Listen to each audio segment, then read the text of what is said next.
और चलिए अब बात करेंगे आज की तारीख की।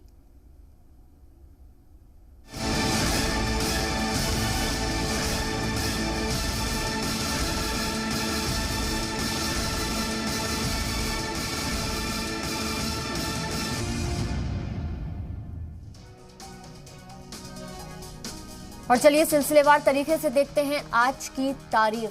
आज की तारीख में सन 1949 में उस वक्त के वजीर आजम जवाहरलाल नेहरू ने खंडवा साल में कौमी दिफाई अकादमी का संग बुनियाद रखा था।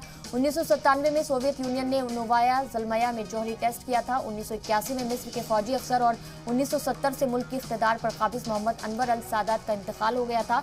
2000 में जापान के साइक्लोमेटी के पास 7 की शिद्दत का ज़लज़ला आया था। 2007 में जेसन लईस ने 13 साल में पूरी दुनिया की परिक्रमा पूरी की थी।